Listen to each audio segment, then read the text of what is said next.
அனைவருக்கும் வணக்கம். என் பேர் யோகேஸ்வரி. நான் நீலம்பூர் கதிர் காலேஜில் 3rd இயர் படிச்சுட்டு இருக்கேன். பேச்சு போட்டிக்கு வந்ததொரு அழைப்பு, போட்டிக்கு தரப்பட்டது நல்லதொரு தலைப்பு. அழைப்பில் மகிழ்ந்து தலைப்பை புரிந்து பேச்சிலே தரப்போகிறேன் நல்லதொரு விருந்து. அவையோர் அனைவரையும் வணங்கி என் உரையை துவங்குகிறேன். ஒரு மனிதன் மேம்பட கல்வி, செல்வம், வீரம், பக்தி, அறிவு என பல வகை இருந்த போதிலும் கல்வியே முதன்மையானது என பேச வந்துள்ளேன். செல்வத்துள் சிறந்த செல்வம் கல்வி செல்வமாகும். இன்றைய உலகின் இன்றியமையாத ஒன்றாக திகழ்வது கல்வியே ஆகும். ஏனெனில் கல்வியின் சிறப்பை அனைத்து சமூகங்களும் புரிந்துள்ளன.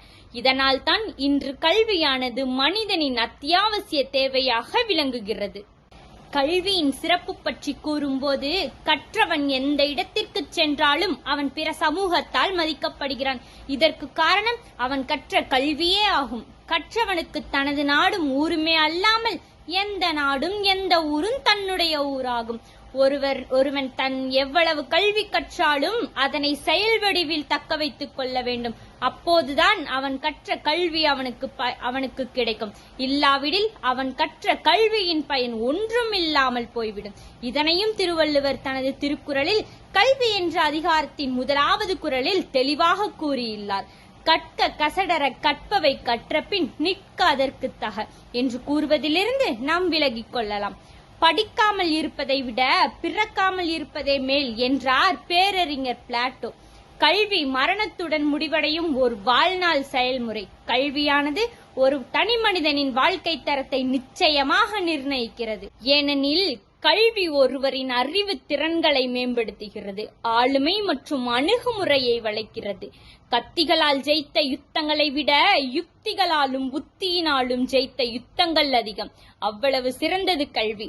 இவ்வாறு படிப்பின் அவசியத்தை உணர்ந்ததினாலே என்னவோ தூக்கு கயிற்றை முத்தம் விடும் வரை படித்துக் கொண்டிருந்தார் உமர் முக்தர்.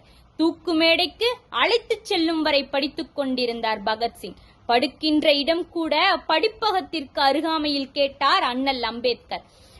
படித்துக் கொண்டிருந்த புத்தகத்தை முடித்துவிட வேண்டும் என்பதற்காக தன் அறுவை சிகிச்சையை அடுத்த நாள் மாற்றி வைத்தார் பேரறிஞர் அண்ணா.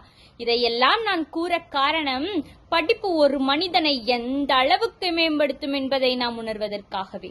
ஏன், இன்னும் சில எடுத்துக்காட்டுகளாக, பிக்காசோவினுடைய ஓவியத்தை விட யூகோவினுடைய ஒரு வாக்கியம், கதையினுடைய ஒரு கடைச்சொல், கம்பனினுடைய ஒரு செய்யுள், பாரதியினுடைய ஒரு பாட்டு, ஏன் கண்ணதாசனினுடைய ஒரு வரி நம் வாழ்க்கையே புரட்டி போட்டுவிடும். அதற்காக படிக்க வேண்டும். எல்லாவற்றிற்கும் மேலாக கல்வி தனி மனிதனத்தின் ஒழுக்கத்தை மதிப்பையும் கற்றுத்தருகிறது. படிப்பவர்களுக்கு நேரத்தின் மதிப்பை அதிகம் உணர்கிறார்கள். படித்தவர்களுக்கு நேரம் பணத்திற்கு சமம். கல்வி என்பது இருளில் ஒளிரும் வெளிச்சம். அது நிச்சயமாக ஒரு மனிதனின் வாழ்க்கையை மேம்படுத்தும். எனக்கு பேச வாய்ப்பளித்த அனைவருக்கும் என் மனமார்ந்த நன்றிகள்.